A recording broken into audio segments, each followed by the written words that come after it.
about this morning. Written numerous books, many on Heidegger. So Heidegger being very important to today's conventions. He's here to speak to you about that. Please give him your undivided attention as you've been doing. Professor? Okay, thank you, Christine. Hi. Hi. So, right. I'm carrying a microphone in case I need it. So I'm having a tooth problem, and I don't want it to get in the way of your understanding what I'm saying. How are we doing so far? All right? In the back? Everything? Okay, maybe we don't need it. I'll just keep it here just in case. So, I was asked to speak to you about the work of the philosopher Martin Heidegger, especially what he has to say on the topic of technology. So I think the first thing I should ask you is, how much do you know about this? Anybody have any Policy lab. You all know something about Heidegger? from the camp? Yeah. Yes? Okay, so you've made contact with Heidegger since coming here? Yeah. To the camp? And before that I figure no. Is that right? A few times, yeah. For example, where? Like in debate, like in policy, people would run criticisms of like using Heidegger's philosophy. Yes? Yeah.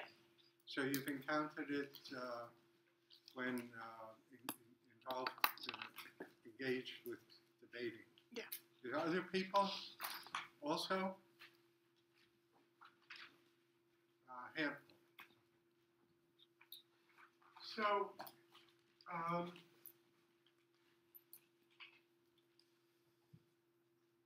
the first thing to say about Heidegger's philosophical thought is it's difficult.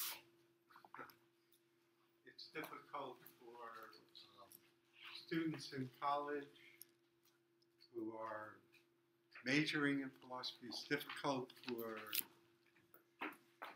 students who are studying for a PhD in philosophy. It's difficult for people who have been studying Heidegger's thought for a good long time. So, in a sense, if you're interested in Heidegger, you want to learn a bit about Heidegger, I'm going to guess, incidentally, people have not yet taken a course in your school in philosophy? No? Right. Okay. So you're jumping in at the deep end of the pool here. That's what I want to tell you. Okay? It's a little like trying to work in nuclear physics without taking a first course in physics. So my job is to keep everybody afloat, okay, as we go. So if you find that you're sinking, just raise your hand and I will float you again, all right? Something like that. You with me so far? I'm just telling you how hard this is. Okay, so at the same time, Heidegger is one of the very most influential philosophers of the last 100 years.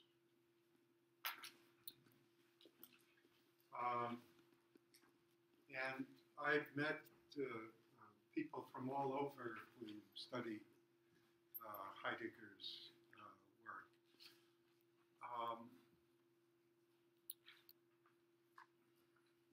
He's one of the very few extremely influential philosophers of the last 100 years, and some would say of the modern age altogether. So it's good to know a little bit about what he says. I have to mention that he's a little bit of a controversial figure, you might expect.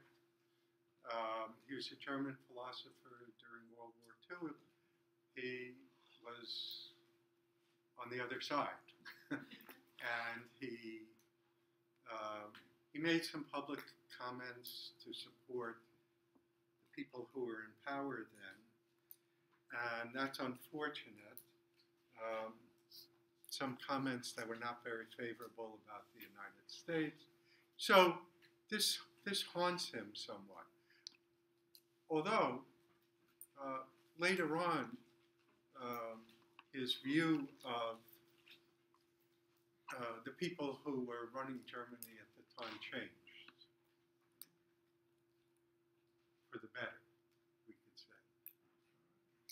So we have to mention that. Although if you're in the field of debate, you may have become familiar with the field of logic a bit. So I know philosophy. I don't know the field of debating that much, but have you learned a bit about the field of logic? Rhetoric? Well, in logic, there are a number of standard fallacies or errors. One of them is called the ad hominem fallacy or error. Feels like I'm writing on the wall. Is that a blackboard? Whiteboard? Yeah. Okay. So ad hominem is Latin. What it means is that you're arguing about the person, not about what the person says. And that's an error. That's a standard standard error in logic. So you're making negative comments about a person, and because you're making negative comments about a person, you think that what the person says can't possibly be true. That's a mistake. It doesn't follow logically. So basically, we're not speaking about Heidegger's political opinions at one time or another time. We're not speaking about the person. We're speaking about his philosophical thought. Okay? Which, as I already told you, is very influential and very difficult. But by the time we're finished, you'll understand some of the basics. And some of the things also that he doesn't say. You know, because sometimes people say, oh, Heidegger says this, or Heidegger said that, or Heidegger said the other thing. It's not always true. So by the time we're finished, you'll be able to say, but wait a minute, Heidegger didn't say that. That's important also. I made some notes. Let me see. All right. I'll just, from time to time, I'll ask you if you have any questions. Have any questions so far? No? Okay, let's see how closely you're listening. What's my name? Okay, good. Just a little wake me up there. Okay. The topic is technology. And Heidegger did say some important things about technology. By the way, before he died, he was born in 1889. He died in 1976. And a few years before he died, the publication of his collected work started.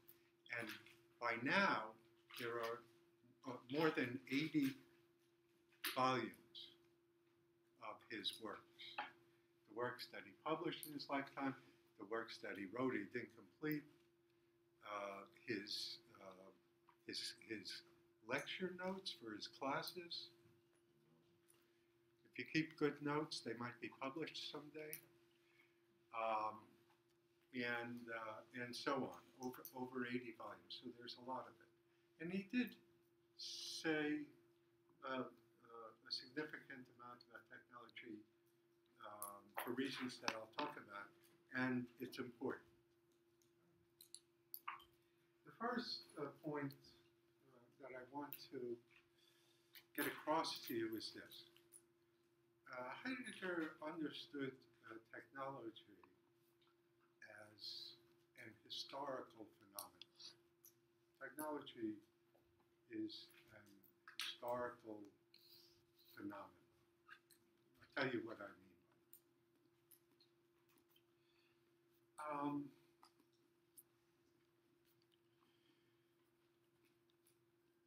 Often when we think of history, we think of a course that goes from beginning to an end.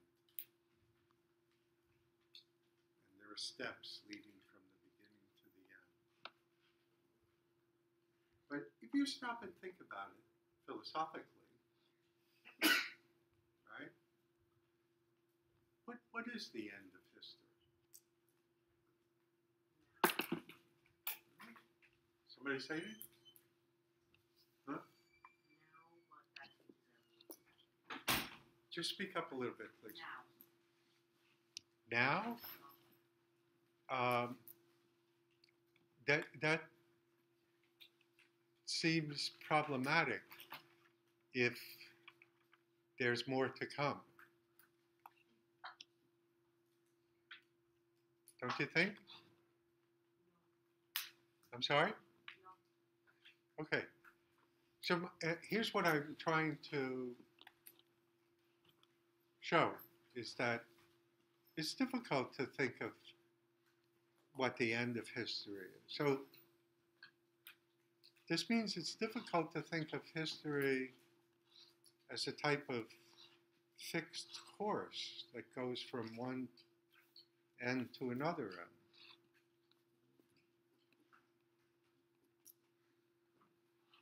So if we say technology is a historical phenomenon, we're not saying that it's just a step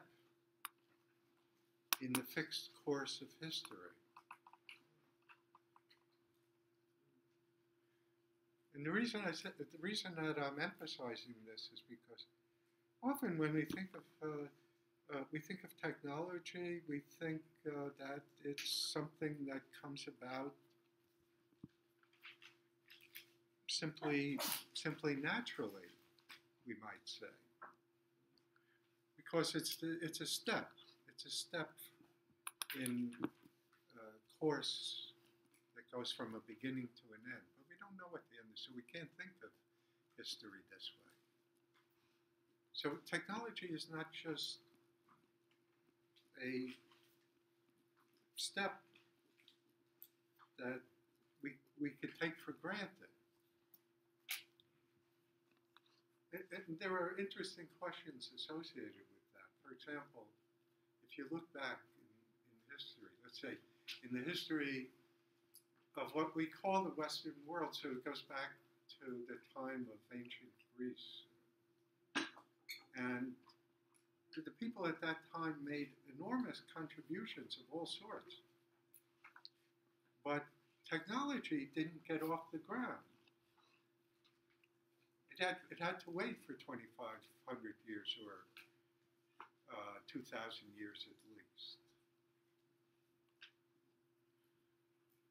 How come? How come it has to wait? Why? How does it come about? It's not just we can't take the answer to that question for granted.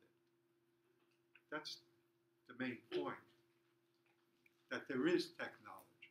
How come there is technology? We take it for granted. You know, it's part of history. It just follows one step after the other, and we get to, yeah. Well, shouldn't you consider what technology is first? Because the wheel could be considered that, but a computer could be too. Yes, for sure. What we mean by technology, generally speaking, we'll find out more about as we go. But the answer to the question about the wheel is that you're right if you're suggesting that there were technological developments of one sort or another in the ancient world. But first of all, not as pervasive as it is today.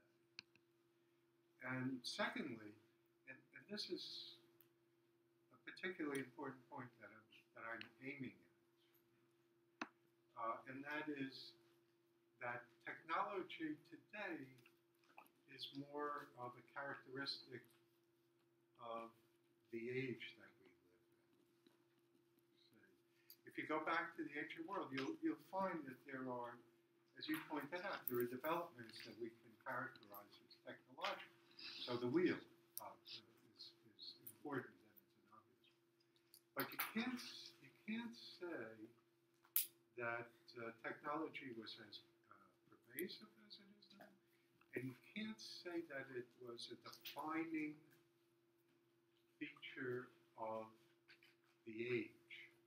Today, it is a defining feature. It is a defining feature of the age that we live in. And so again, if we ask the question, how does all of this come about?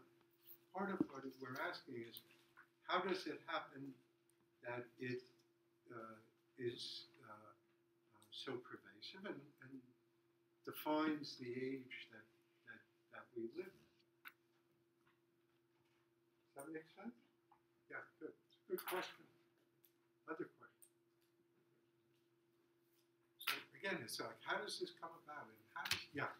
Okay, so if like technology is not like, or I don't know, this is what you're explaining, like technology is, the rise of technology was not just a point in history. Does that mean like technology was always present throughout human history? Well, I think if we can, if we take into account such developments as the wheel, we could say, in a certain sense, yes, or the very earliest development of tools. This is technology in very definite sense. But the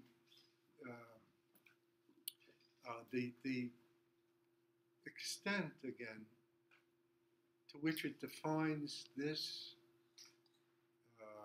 this age, or as we sometimes say, this epoch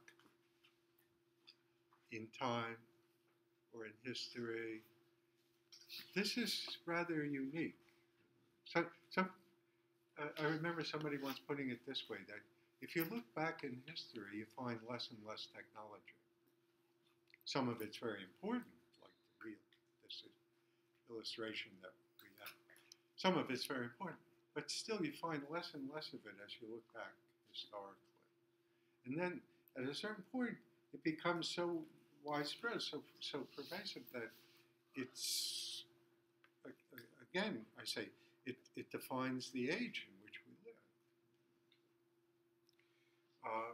in a way that doesn't seem to have been true before. Does that make sense?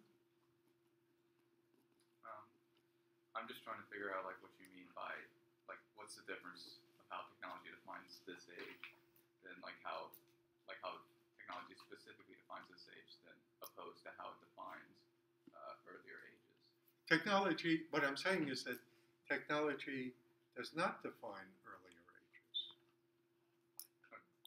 That it's a defining feature specifically of this age and not of earlier ages, even though there were technological developments of one sort or another. That's the order I saw. Okay. When would you say this age started? Oh, it's a good question.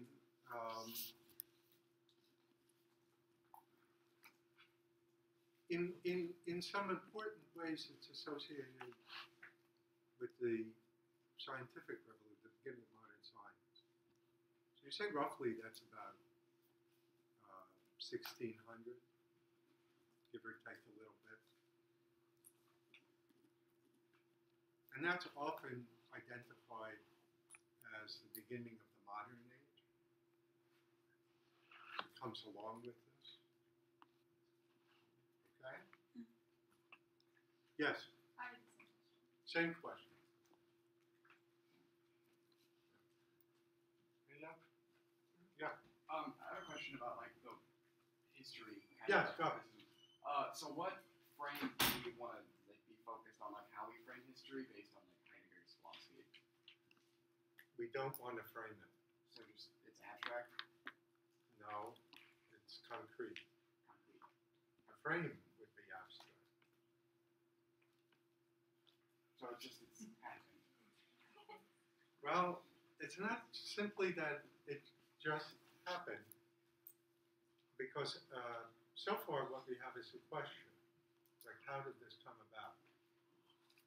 But in order to understand the fact to begin with, that there is a question there, we have to understand that it just wasn't something that happened either naturally or just was a step in a sequence that was already set or already fixed. You see that? Yeah. Because, you know, if you ask that type of question for the framework or something else, you're asking a question where you want the answer in advance, sort of. Because philosophers don't do that. When we ask a question, we're asking a question. I know that's redundant, but the point is, we're not asking something for which we have answers in advance. And a different way of saying that, and I said it this way earlier on, has to do with the fact that we can't take technology for granted. If we see that as a historical phenomenon, in the sense in which I've been describing it, then we get a stronger idea of why it can't be taken for granted. Is that helpful? Yeah. Go. By technology, do you just mean things that enhance the way humans develop, or just like specific electronic technology? No, I don't mean electronic technology exclusively, or even especially.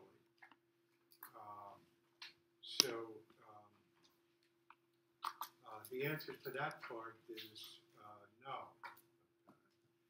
And as far as what is meant here by technology, as I suggested in answering an earlier question, ultimately it has to do more, certainly in how Heidegger thinks about it, it has to do more with the basic characteristic of the age in which we're living. And you say, why is it a basic characteristic of the age in which we're living?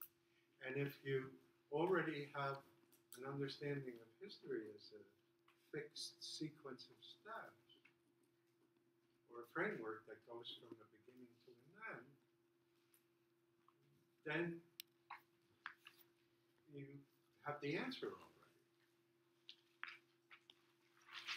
But the question is, why is it so? Why is it so pervasive, as I was saying earlier? To the extent that it is a basic defining feature of the age in which we live.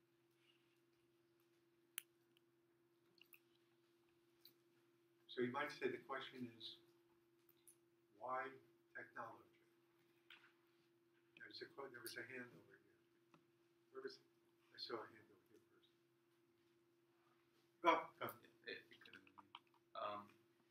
See, is there really like any way that we can view history as concrete and not like abstract? Is there any way that we can do that? Well, abstract and concrete may not be the best terms to use, actually.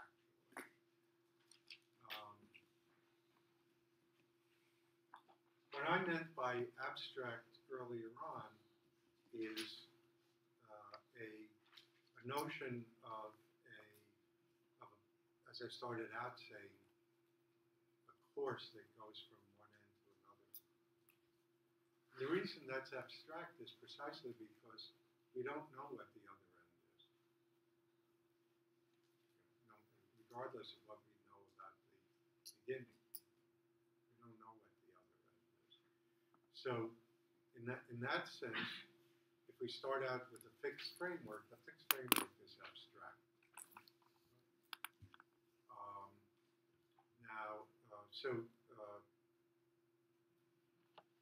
My suggestion is that not thinking about it that way fits the history better, fits it out, is closer to how it is, so to speak. It's not abstract. Okay, so just don't think of it as a series of events. That's already laid out in one way or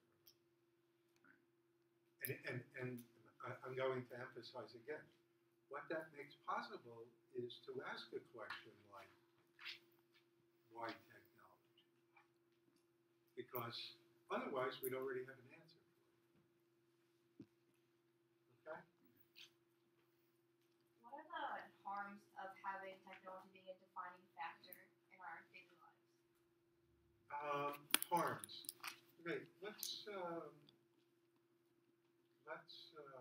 keep that on the screen, and we'll get there. I'm not even necessarily agreeing that, or that it's more harmful than beneficial.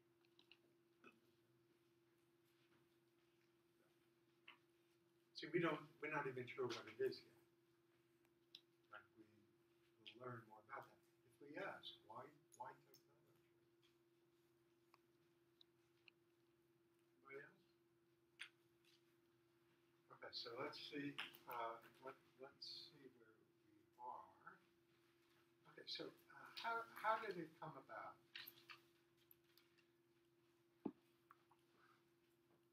What does Heidegger? Okay, so now we have to go a little bit deeper, and we'll see if we can all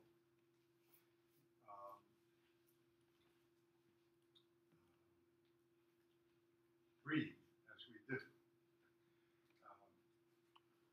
We have to understand a bit about the basic question of Heidegger's work overall. The basic question of Heidegger's work overall. Here's the basic question of Heidegger's work.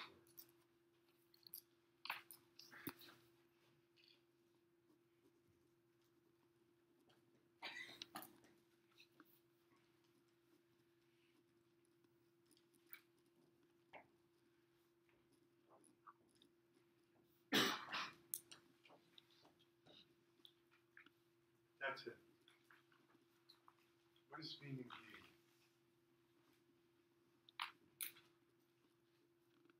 To start out with, I suggest you think of it this way. Being is whatever makes for the difference between saying this is on the one hand and saying this is not on the other. Being is about the word is. What's the difference between saying this is and saying this is not?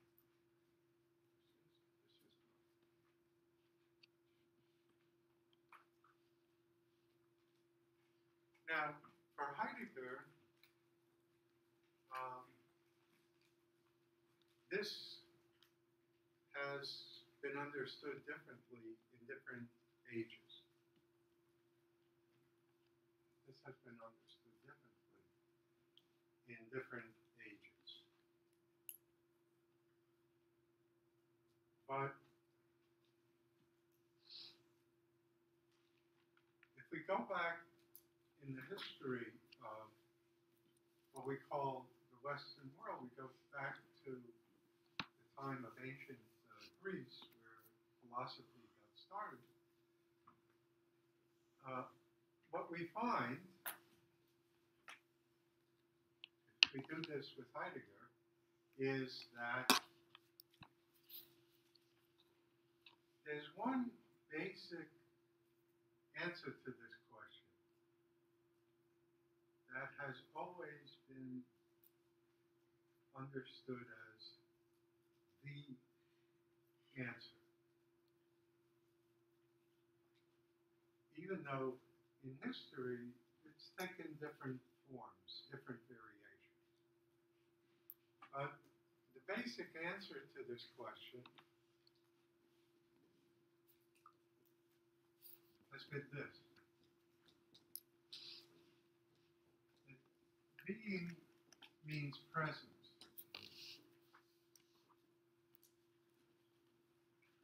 Being means presence.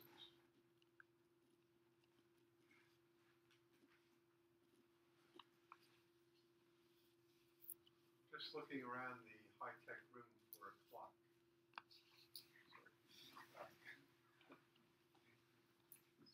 4:40 right now. I have a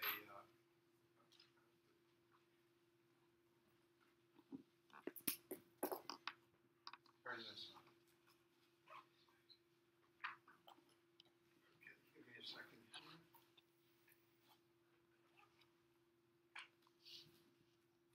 Is it up on the board? On the screen? No.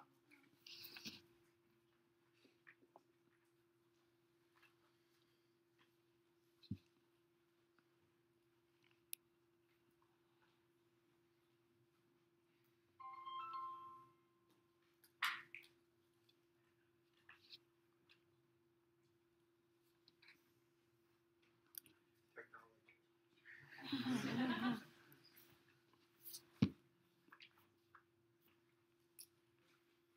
Okay. Now I'm in airplane mode. I said that to one of my colleagues in the philosophy department one day, and she said, "You're usually in airplane mode." Little joke among philosophers. Okay. Being equals presence. So what this means is that you could say many different things about one item or another item, but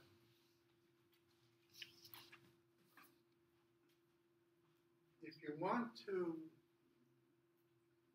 account for the fact that it is,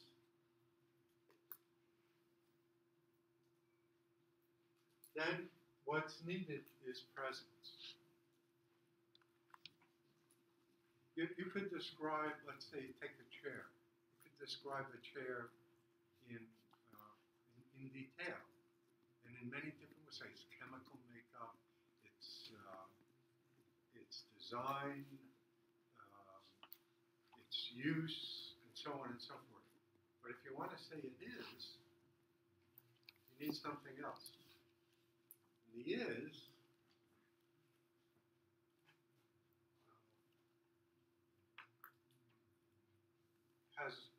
has long been understood as presence. In other words, that chair that you just described in detail is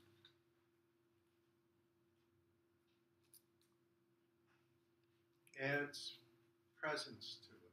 It adds presence to your description. So, for centuries and centuries, the being has been understood as presence.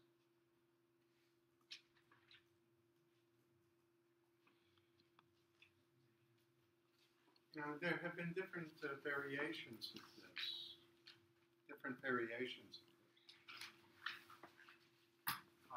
But they're all one way or another of saying being is present. So in the Greek age itself, philosophers talked about an overall order of the universe. And that order stayed the same, even with all the change that goes on in nature. So it was that order that gave everything presence. Because the order stayed the same, even with all the changes going on in nature.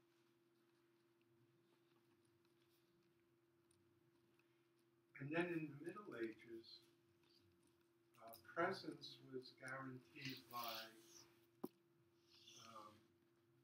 what amounts to a God's eye view of things. That's what was understood to give everything presence.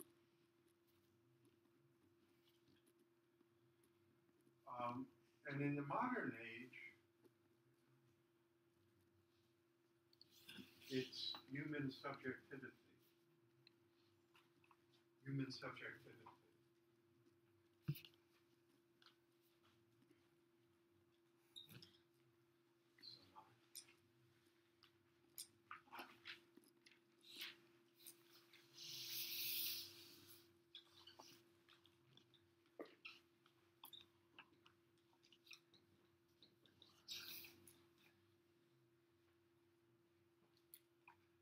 The reason for this, incidentally, is because it goes something like this.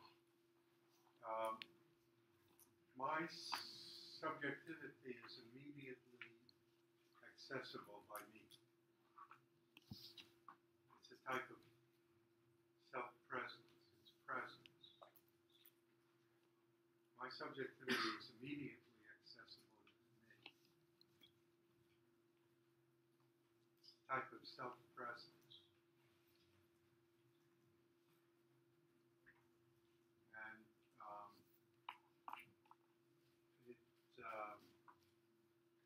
Adds a certain,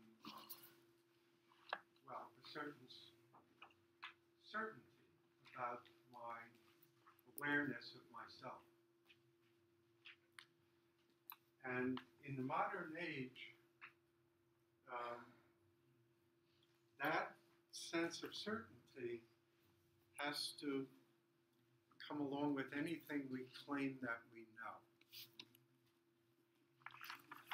But what guarantees it is my immediate presence to myself, subjectivity's immediate presence to itself. So in the modern age, that's what plays the role of, that's what provides presence. So there's different historical variations, going back to the ancient world, the Middle Ages, the modern world, but they're all different variations on this formula. Being means presence. Now, we start to ask with Heidegger whether this is acceptable. Because, as far as he's concerned, this answer was established, it was set up centuries ago at the beginning of the Western philosophical tradition, and it's never really been questioned. So we take for granted that being means presence. Basically, what it amounts to is that everything that is simply there.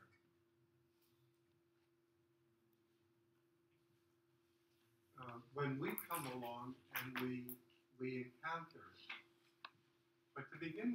just lying there. Everything that is.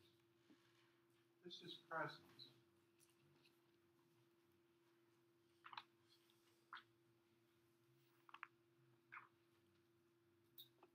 And Heidegger said that's never been questioned. At least not in the Western philosophical tradition. Okay, let me stop and try to respond to questions.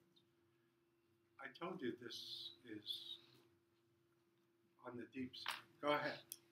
Do you yourself question this current answer?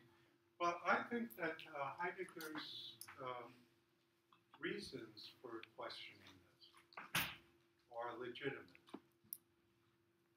and I'll say a little bit more about that. Incidentally, the tie-in with the question of technology is that technology is the point where we find the most extreme identification between being and presence. Because technology is largely about making everything present, mobilizing things, making them present. So if we're asking about how did technology become a defining feature of the age in which we live, so in Heidegger's understanding, it goes all the way back to this identification. Did you have a follow-up? So does that mean technology is its own being in his terms? What do you mean by that? Never mind, I just got confused. I'm fine. No, you could try to spell it out. Because you said technology tries to make everything present and it tries to create presence and mobilizes that presence. Yes. Does that mean technology tries to create being?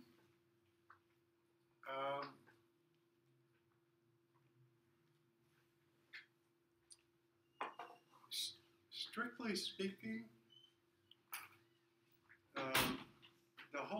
the question about being has dropped out at this point. Okay. Which for Heidegger is unfortunate. So by the time you get to the point where technology is a defining feature of the age, people largely are not asking the question about being. They're not asking the question that's his basic question. And as far as he's concerned, that means that we're out of touch with some very basic issues that have to do with who we are. Is that responsive to what you asked? Yeah. Okay, next.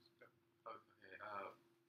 When you were talking about the meaning, correct me if I'm wrong, but when you were talking about like the meaning of presence that like changes throughout different eras of history. There are different variations on this, but this basic answer stays the same. Okay, so like in every age, being will always be present. Yes. Yes, but you'll reach a point, or we have reached a point where the question is not being asked anymore. Okay. The original answer was taken for granted. All right? You have a follow-up? No. Yeah, it was just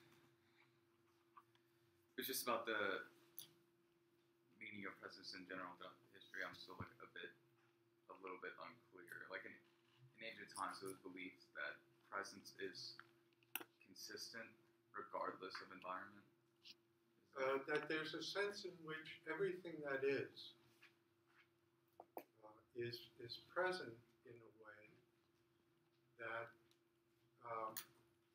remains true despite all of the change in nature. And still a bit unclear about like how you relate presence to human subjectivity. Like, Yeah. I think it was after when you like claimed that your your subjectivity is readily available, immediately available to me. I kind of a bit muddled after that.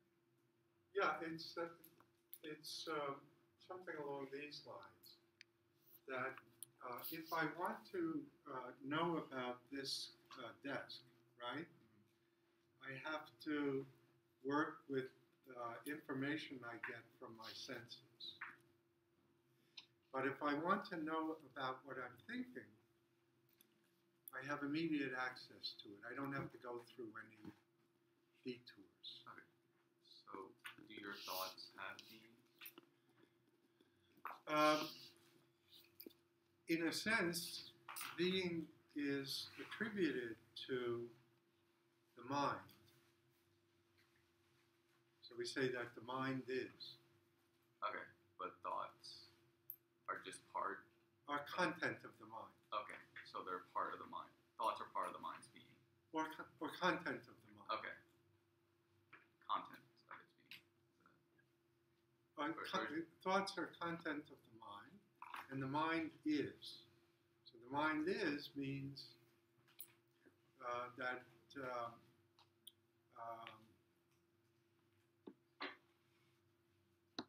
we are attributing being to it. Okay. It is rather than it is not. Mind. Okay.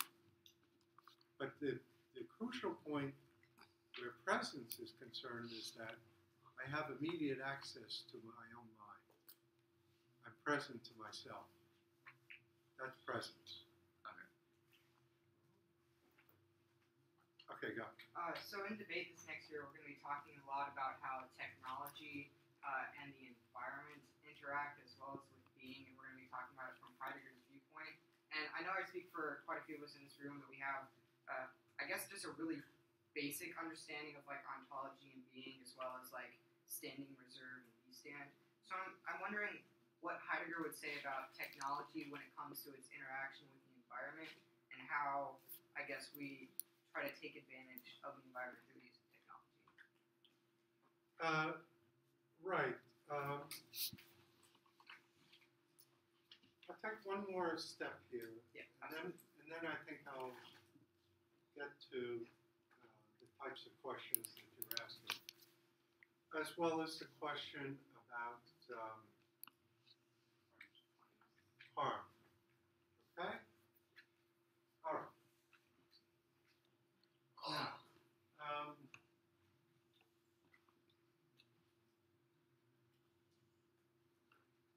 let's put it this way. What is the difficulty as far as Heidegger is concerned with the sense of self-presence that I just described again, which is the modern basis for saying something is? It has to have the same certainty as my awareness of myself, which is certain. The difficulty with it is this, on Heidegger's understanding. The difficulty is that we are never a self-enclosed subject. We are not a self-enclosed subject. We are never a self-enclosed subject.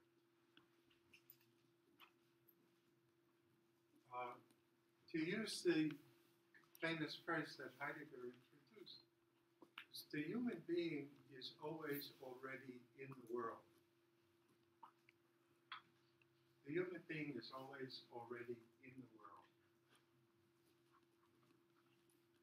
We're never a self-enclosed subject. We find ourselves in the world.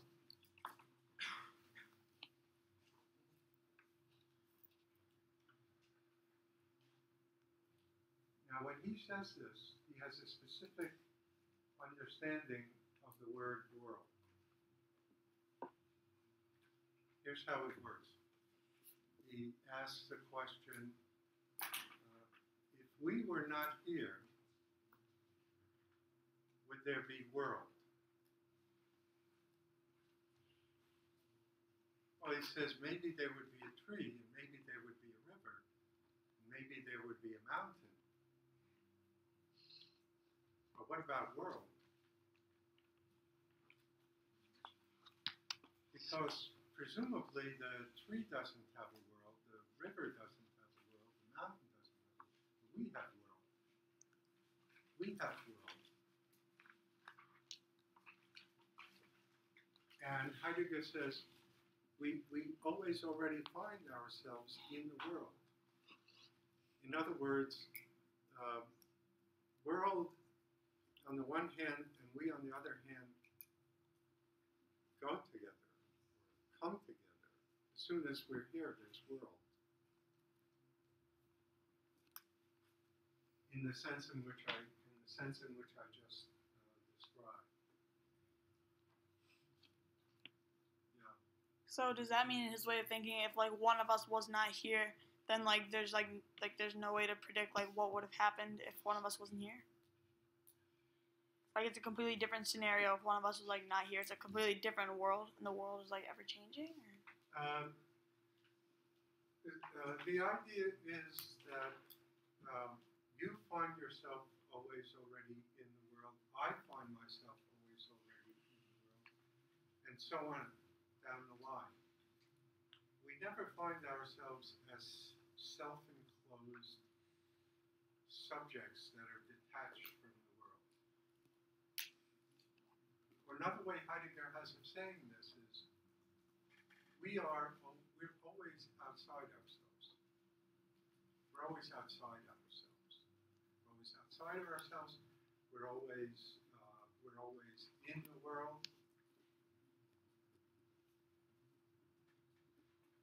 We're never a self-enclosed subjectivity. And in this way, Heidegger calls into question the modern version of being equals presence. Because we're always already in the world. We're always already outside ourselves. There's no point zero. There isn't any, so to speak, there isn't any neutral point. We don't come and find the world present, and we're never fully present to ourselves. We're always already in the world. And let me just add, for Heidegger, this isn't a fault, because he says this means that we're more than ourselves. We're not a self-enclosed subjectivity. Go ahead. So does that mean that each person's world is unique and individual to them? Up to a point, except although there's also, in Heidegger's terms, there's a sense in which we are in the world with others. And that has to be taken into account also. So you might say, no one of us possesses the world. If any one of us possesses the world, we'd be back with self-enclosed subjectivity. We wouldn't be in the world. Okay? Go ahead. Okay, so basically Heidegger is saying when we're already in the world is that we know that we are sharing the world, or we are part of a much bigger thing. Is that what he's saying? I think you have to go back to that sense of the question about whether there would be world if we weren't here. Because he says, yes, there may be a tree, there may be a mountain, there may be a river, but not a world. World comes with us. Heidegger learned some of this from his teacher, whose name was Husserl, who spoke about how we inhabit a life world. even before we begin to think about ourselves. So we have there's the life world has its own lived space. We have a left and a right, an up and a down, even before we begin to think about it. It has its own lived time. We have a sense of time. That's why we develop theories about time. This all belongs to the life world, and this is the sense of world in which Heidegger is Heidegger is exploring here, and that sense of world comes with us, and it means that when we get here, there's never a 0 point.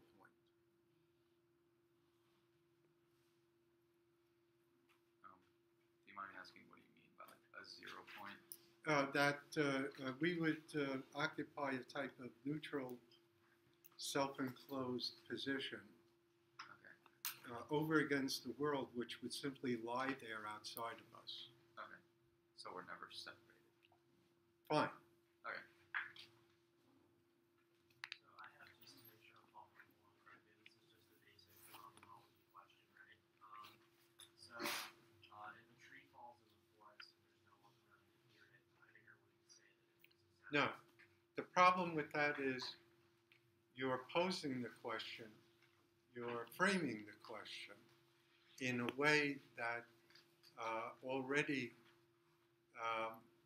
involves thinking of world as just there. The sense in which you're using the word sound belongs to a way of thinking that says that the world is just there. So the problem has to do with the way the question is being framed. So what would you think is the right way to frame that question? I don't think one can ask that question outside of the specific framework that's being used. Does that make sense? Okay, go. I have a question. Can humans construct objects of presence without them actually being, for example, an invisible wall? If a person spent their entire life believing that their senses trick them into believing there's an invisible wall, and every single interaction with that section of space where the wall would be made them turn around, would the object be a being?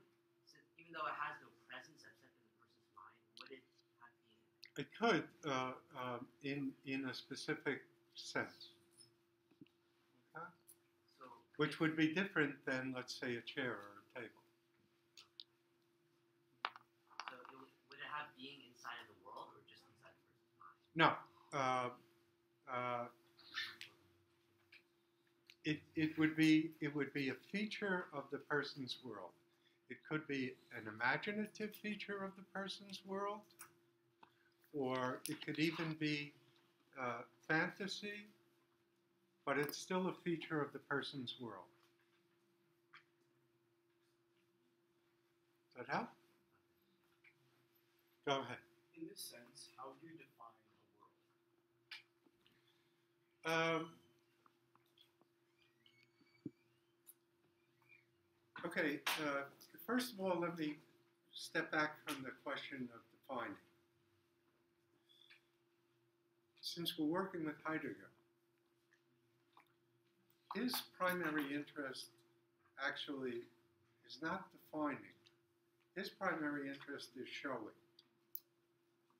Okay. Since we heard the word phenomenology, and his teacher, Husserl, was the founder of phenomenology.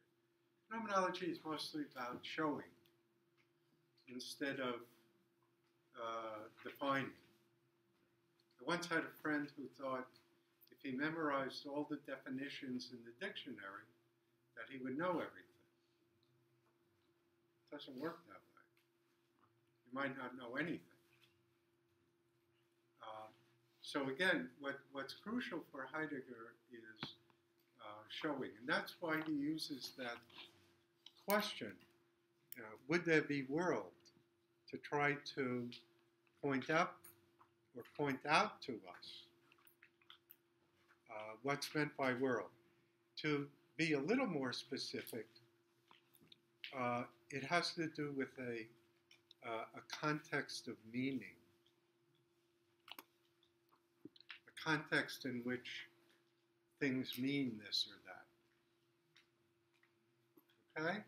Is that helpful? Okay, good. So, let's see.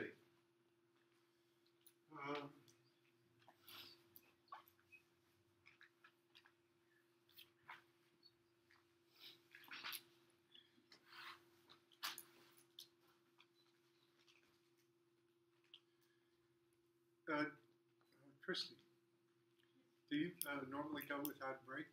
Oh yeah. Me too? Right, you can lead however you'd like. Okay, if you don't, we'll just go. If you want a few minutes, I can understand. I'm sure that they would be fine with that. No, I'll. What's that? Sorry? They're used to going through, but as he was saying, this is intense stuff, so maybe they'll want a minute. I don't know. It's your floor, Dr. Thorne. Whatever you'd like to do. Do you want to take a moment's break? Normally, if I teach a class that's this long, we take a few minutes of a break. Yeah. Yes, please. What? Reasonable. Reasonable. Okay, let's take 6 or 7 minutes. During this break, if you have joined the camp today, please come and see Peter Tanker and myself.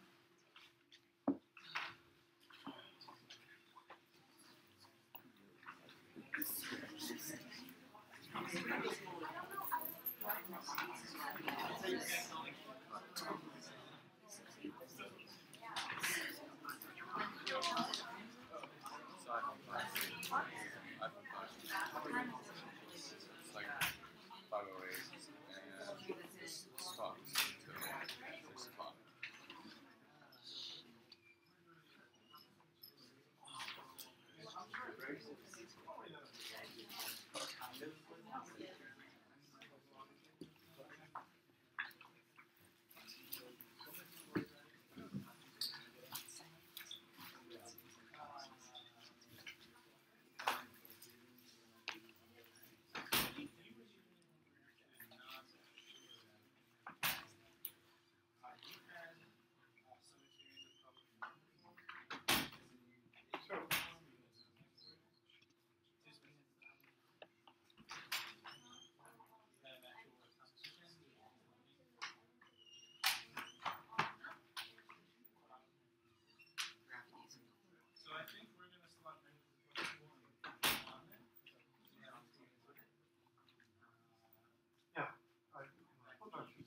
What was the question you asked? Oh, like the interaction of technology in the environment and how like. Oh, right. Yeah.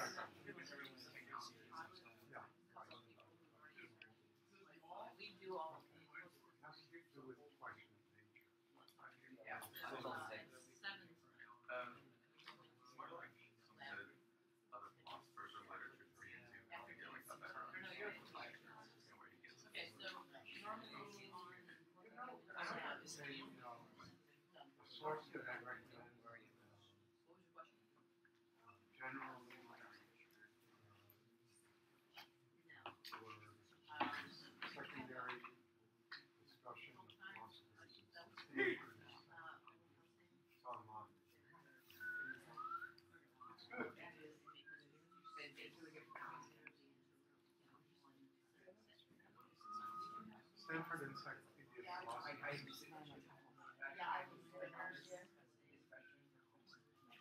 I think that's about the best online.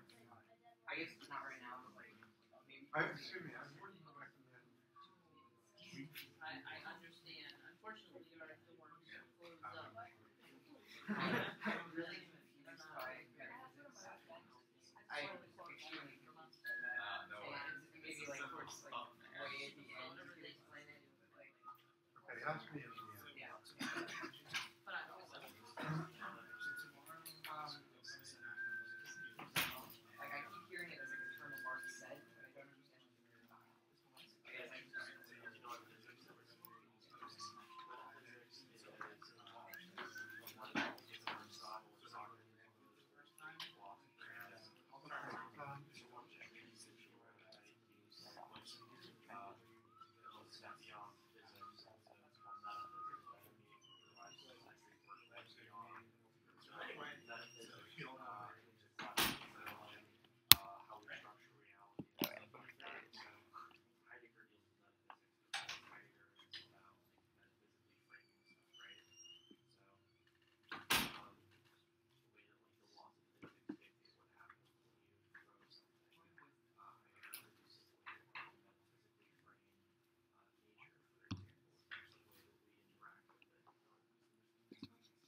Yeah, I know it at least has things in here.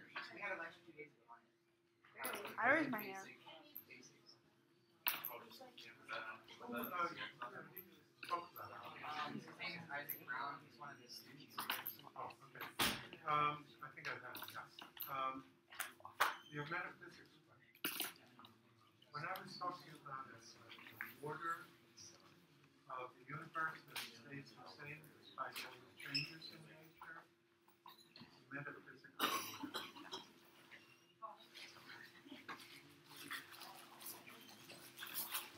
Is the same despite all the changes. That there's what amounts to permanent order. It's like That's a metaphysical order. so like human actions can't change at all. Even despite everything that you have, Oh, sorry. this order still. And for Heidegger, this is quite one. He means present. That's what defines it. That's what's always. That's why Western philosophical function has always been metaphysical.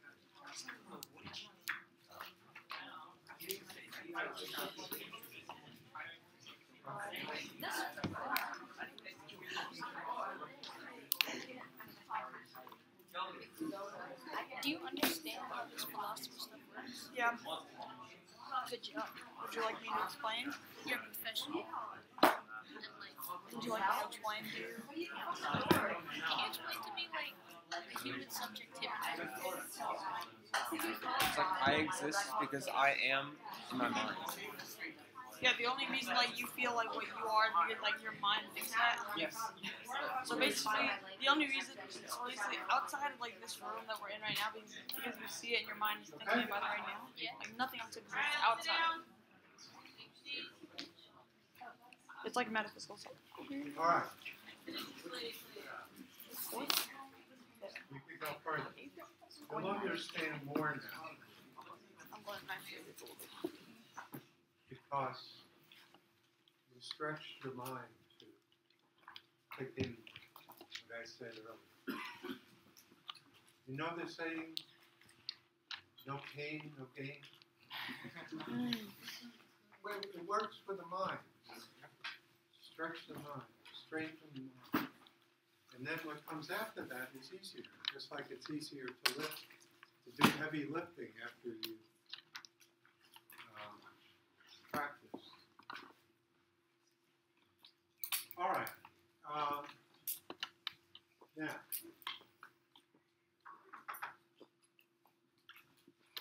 as Heidegger understands it, the way that we think of being, the way that we think of the difference between is and is not, guides what we do as a society, as a civilization, as humanity.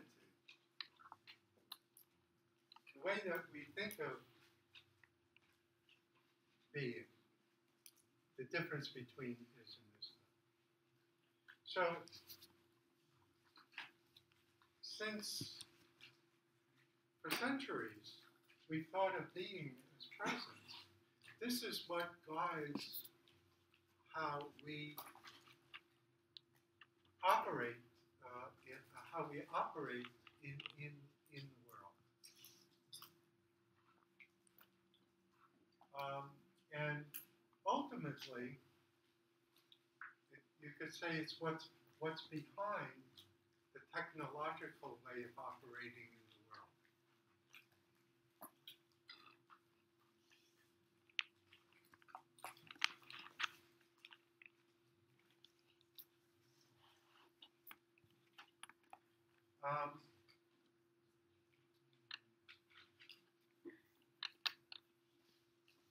In what ways?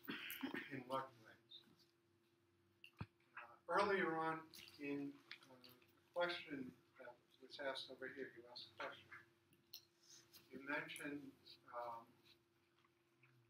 couple of the crucial features of technology on Heidegger's understanding. You mentioned at least one. In German, it's called der Bestand. Did I catch it right? Like standing reserve, B stand. Not Bestand. In German, it's a German word, so it's Bestand. Oh yeah, I pronounced it wrong. Okay. That's what I'm saying. Well, please learn. Good. That's what we want to hear. Okay, I'll write it on the board. There. Anybody speak any German? Okay, so you always have to have an article with a noun, right? Okay, and this one is masculine, feminine, or neutral? Masculine. Here's Bestand. It's not a common word. And in order to understand that, we have to understand one other that comes before it. And that's das, masculine, feminine, and neutral. Das Gestell. Have you ever come across the word Gestell? No. Because this is used a little more often. Gestell actually means some sort of a framework or a network. It's even used for the human skeleton. Das Gestell.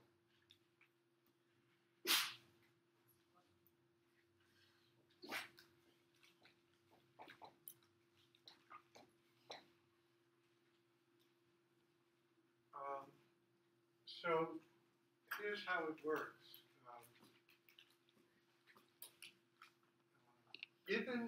Given the identification of being with presence, the way technology operates is to try to make everything present within an all-inclusive network.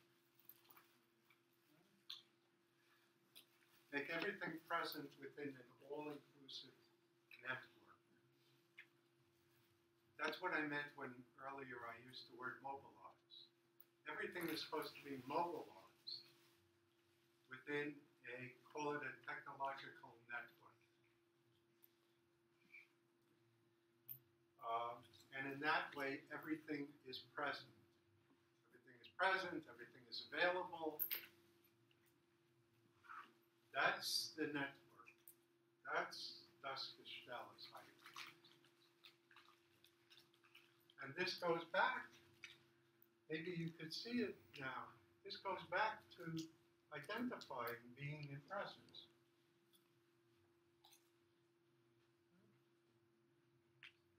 And for Heidegger,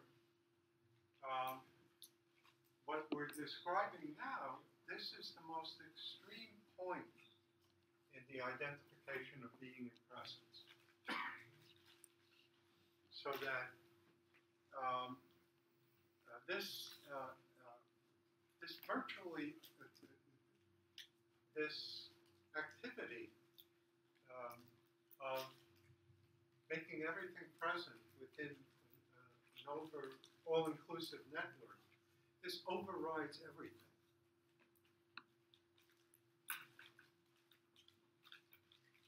Der Bestand, the German word is you're right, you have the translation that's usually used. Standing reserve. Standing reserve.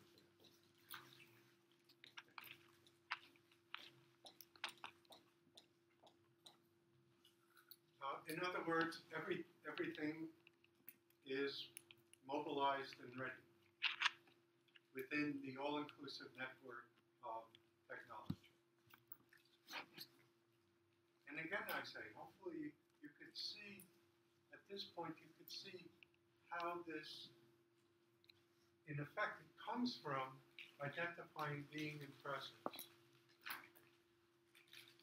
Everything that's gathered into the network, that's mobilized in the network. In that way, everything is present and accounted for, available. Everything, and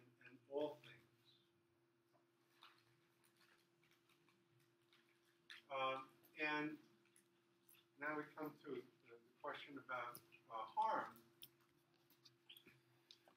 There's a definite sense in which this, on the one hand, in the sense of world that I was talking about a short while ago, they contradict each other. They contradict each other. It's as though you can't have them both at the same time. You can't have world in the sense in which I was describing it before.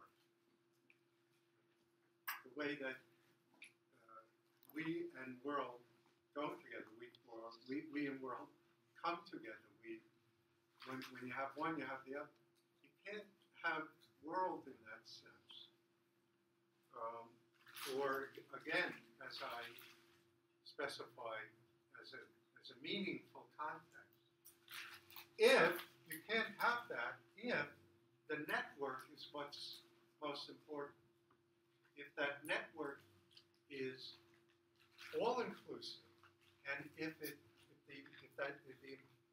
importance of that network overrides everything else, then as everything is mobilized in the network, in a very definite sense, it's disallowing world.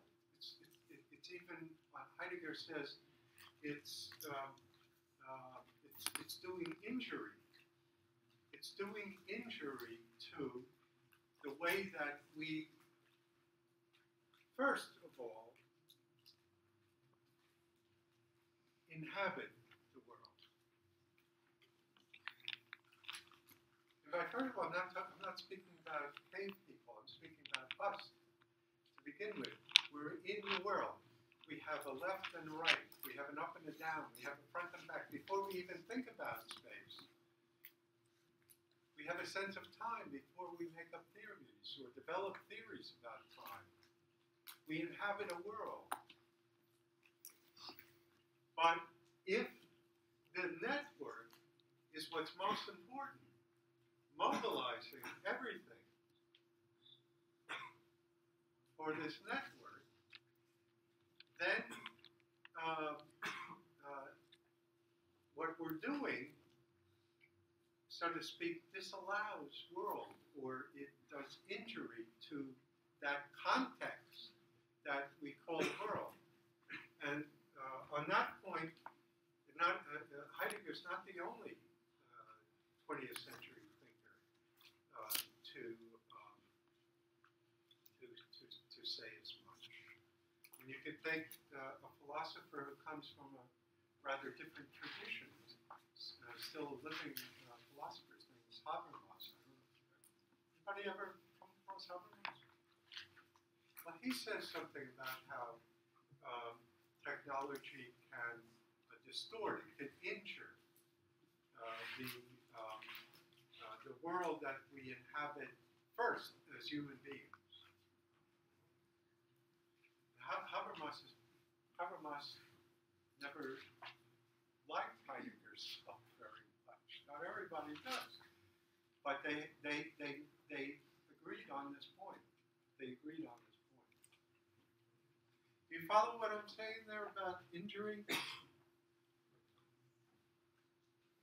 Yeah. And not only to ourselves, but also to what we encounter in the world. Heidegger speaks about an injurious neglect of things. Injurious neglect of things. Heidegger wrote a whole book called What is a Thing? Was ist das ein Ding? What is a thing? What is a thing? I have a friend who studied philosophy, and she was reading that book once on a train trip, and there was a little girl sitting opposite her. The little girl read the title and said, "What is a thing? What is a thing?" Everybody knows what a thing is. Maybe. Maybe. But to take for granted what a thing is, again, it's a way of taking for granted that being equals presence. It's just there. It's just there.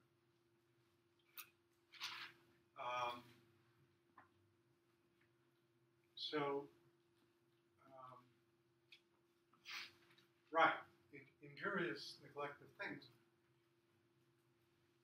it contradicts the sense of world, and as far as we're concerned, we are also gathered up or mobilized in the net. So that what counts about us is the way that we figure in this all-inclusive network. When I used to teach this to college students, I used an example, and it was only after that I found in Heidegger's work that he used the same example. Smart. Years ago, in institutions like universities or corporations, used to have an office that was called a personnel office. You don't have a personnel office anymore. What do you have? Anybody know? Yeah. A human resources office. So like you have human resources, and then there are other resources, like pencils or whatever. So, you know, now we're just one type of resource among other types of resource to be used for what? Well, to reinforce this overall network called, in German it's called das Gestell. This overall network. Actually, in the standard English translation of Heidegger's work, they're being retranslated all the time. But the word that's used is enframing.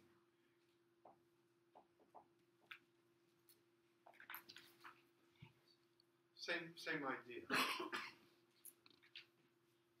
Mobilizing everything within a network, framing everything, framing us. And that's the point on Heidegger's understanding where the danger lies. Where does the danger lie? The danger lies where we become nothing more than cogs in this network, this Gestalt. Then we lose a sense of who we are.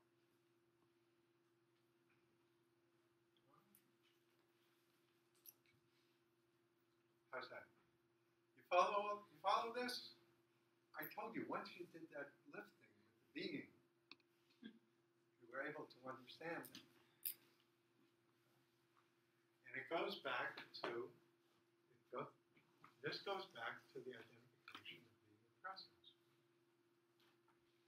So, is that helpful with the question about injury? Yes, thank you. Is that helpful with the question about Gestalt? Yeah.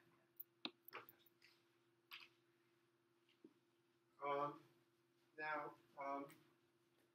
not be stand. Yeah.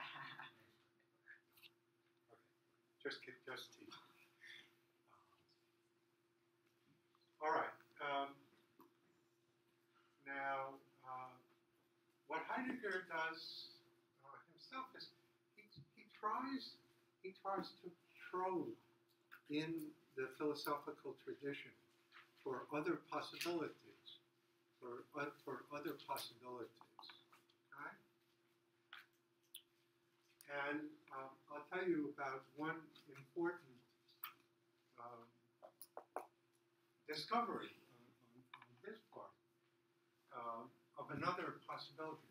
He's looking for a way to think otherwise, he says, or to think differently. And if we think differently, particularly about the meaning of being, then we're going to operate differently in the world. And then we won't necessarily surrender ourselves to this network. That we've reached a point where it's so extreme, as I've said a couple of times already, that this is operating by itself. And that's really the crucial issue. It's got us in its whole. So how can we possibly think differently? Well, one very interesting discovery that Heidegger makes has to do with the initial sense of the Greek word, going back to the beginnings of philosophy in the West, the initial sense of the Greek word that we translate as nature. Okay? I think somebody asked about nature. The Greek word that we translate as nature is physis, if we put it in our alphabet. Physis, that's where we get the word physics, from the Greek word for nature, physis. But what Heidegger points out from the text that we have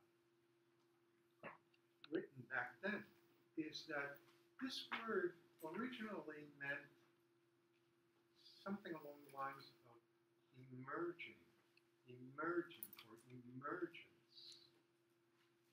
You could think of it, or at least get a start, if you think of growth, and how nature is associated with growth. And the word physis originally meant something along the lines of emergence. And what Heidegger says is, we've lost the sense of this. We've lost the sense of this. He relates it to what happened when being was identified with presence. We lost the sense of presencing. We lost the sense of coming to presence. We lost the sense of the occurrence or the happening of the world in the sense in which I've been speaking about world. We've lost the sense of presencing.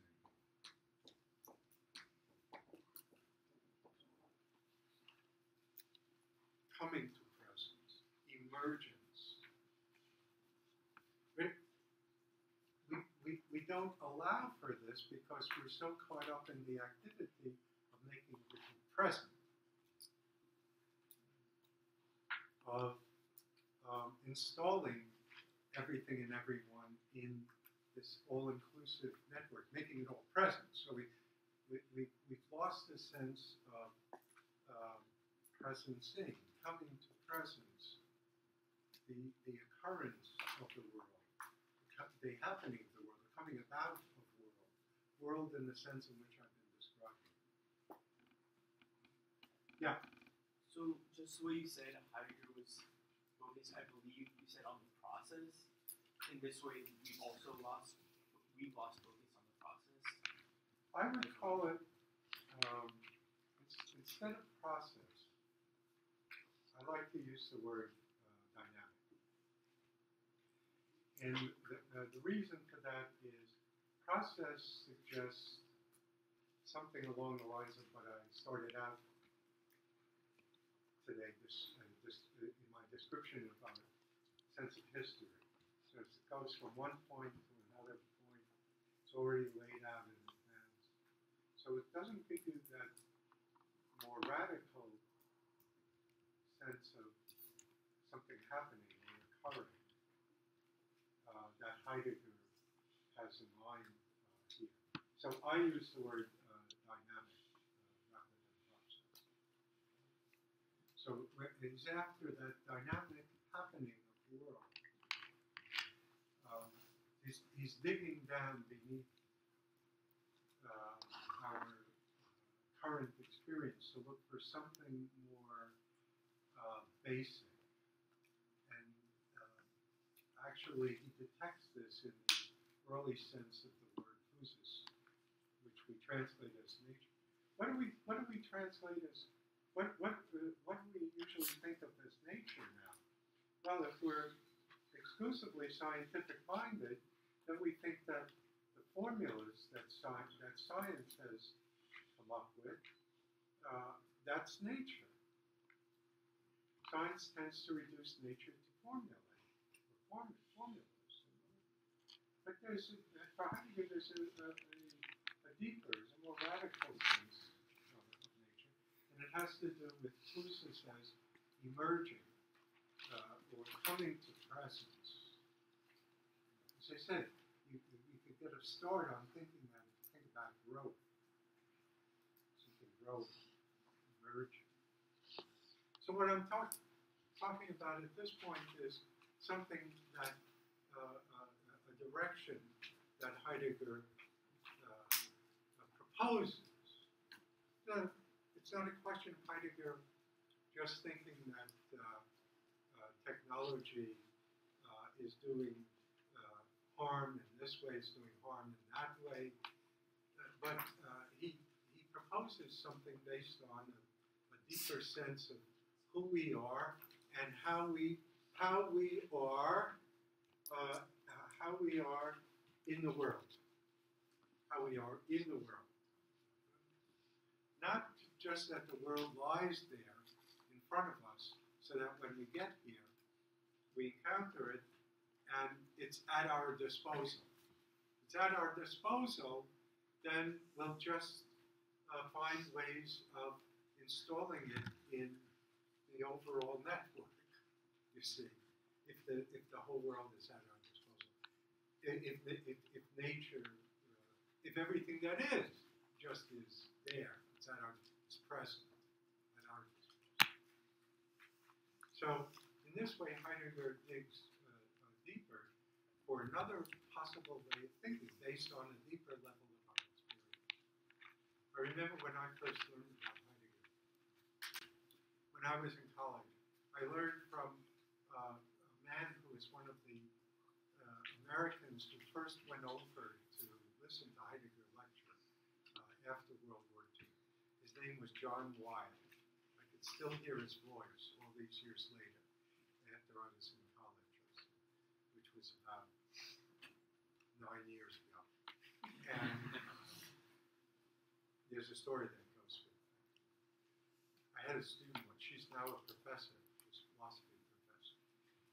But we worked out a little routine, because I would say in my class, she took every class that I taught, and I would say, when I was in college, and she would go, how long ago was that, Dr. Froman? Because she knew I was going to say, at that time I would say about 7 years. Now I say about 4 years. This is the funny part, incidentally. Okay, his name was John Wilde. My professor's name was John Wilde. And one day he got a little carried away. He was lecturing about Heidegger. And so he had Heidegger's name on it, Heidegger. And he said, maybe that's the significance of Heidegger's name, that he's always digging. Heidegger. He was carried away. It's total nonsense, but he was very absorbed in what he was saying. So Heidegger not only is not simply critical, but he probes for a different way of understanding that would guide a different way of operating in the world. Questions?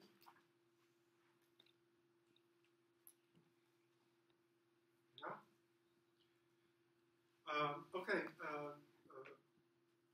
one more point then, and it's this. What Heidegger is not interested in doing is eliminating technology. This is a common misconception. If we could have as much technology as we want, as long as we relate to it in a way that doesn't amount to being controlled by it. That's the issue. Being controlled by it. So that this network, quote unquote, takes on a life of its own. This is the problem. So he's not interested in destroying technology, and he's not. As a matter of fact, he writes, we couldn't do that anyway. Even if somebody wanted to do that, it's not possible. So this is not his aim. But in thinking about technology, before I forget, let me make this point. The German term translated as technology is die Technik. Masculine, feminine? Feminine? Yeah. Die Technik. Translated as technology, but also as technicity. Technicity. And this is the sense in which Heidegger uses it, basically. Technicity.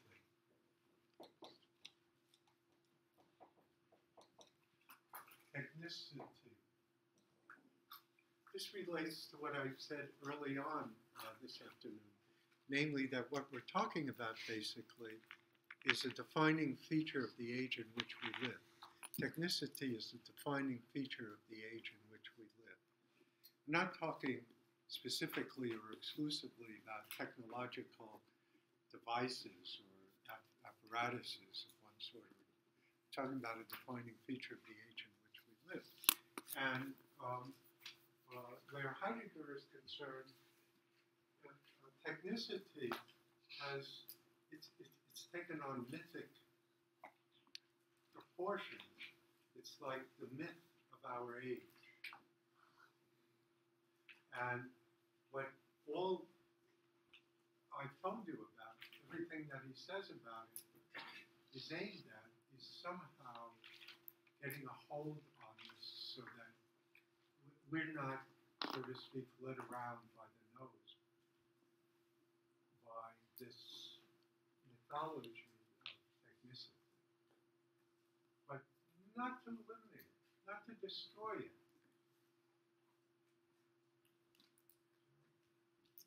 And not to deny that it can have beneficial effects.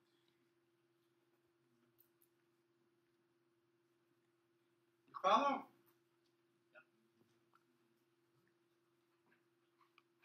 Questions? Yeah. So how does this philosophy relate to like our genetically modified organisms and like our alteration of like the natural growth cycle of plants? Yeah. I would say the first point there is that this need not be regarded as something that's either natural in the sense that I use the word when speaking about history, and it's not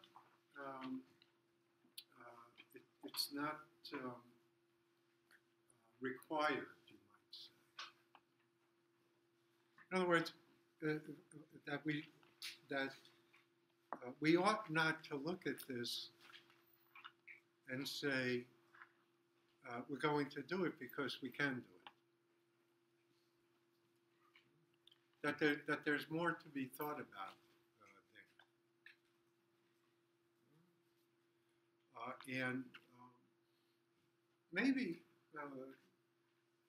just thinking of it off the top of my head, one factor that we have to be careful about is outrunning what we understand. Outrunning what we understand. One of Heidegger's students, her name was Hannah Arendt.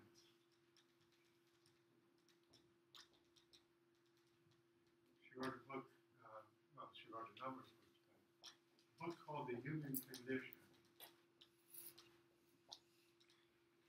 It's influenced by Heidegger's thought. I recommend this. This is a good read. It's not easy, but it's not the most difficult you can find, actually, because she's a good writer. She was. But in this book, she says that what she wants to do is to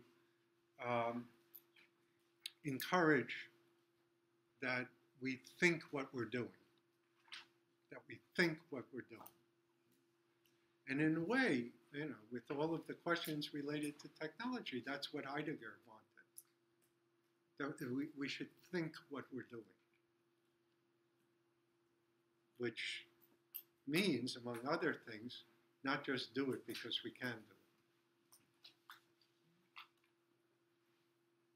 Yeah. So, what would be like a solution to like not letting technology control us while not destroying it? Well, I think to begin with, if we can develop a sense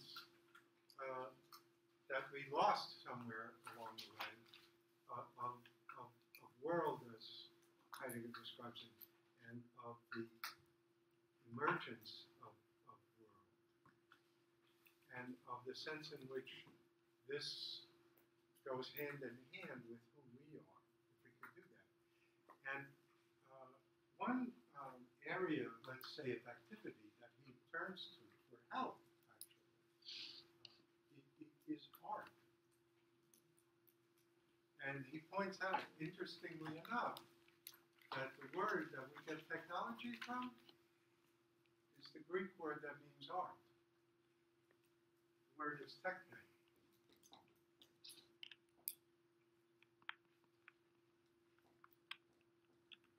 We get the word technology from this, and in ancient Greek it meant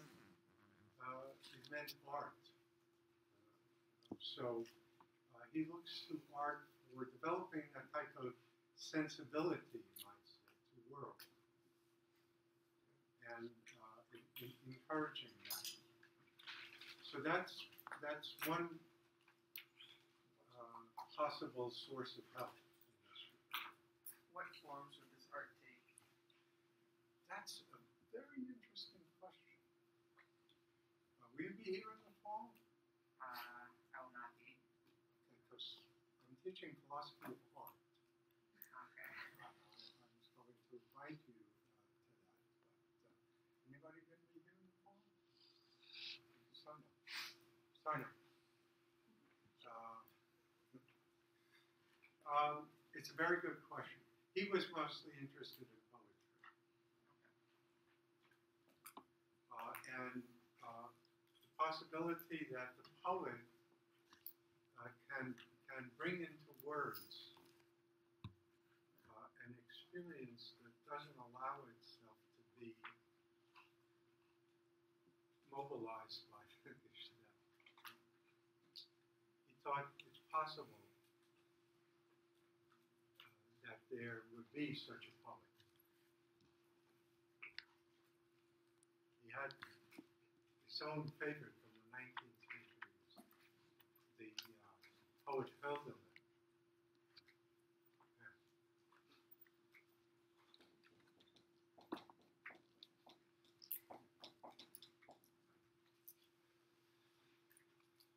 Heidegger was the third roommate, along with the philosopher Hegel and the philosopher Schelling. They were all roommates when they were in college.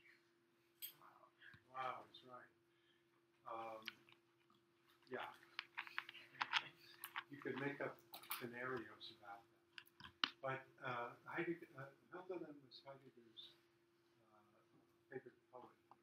Had a lot to say about nature, and Heidegger thought that in Hölderlin's poetry we find intimations of another experience that would not allow itself to be taken up into the overall network of technicity. That's how it works.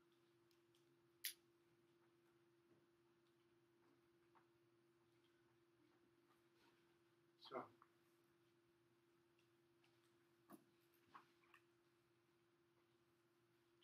yeah, we're just about through with the 2 hours, and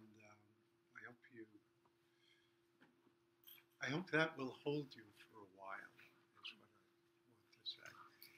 But, you know, I'm around, and I do use email, and if you think of questions later on, let me know. All right? Good. Thanks for your attention.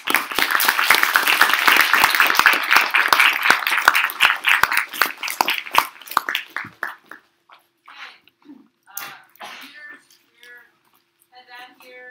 We have dinner breaks now.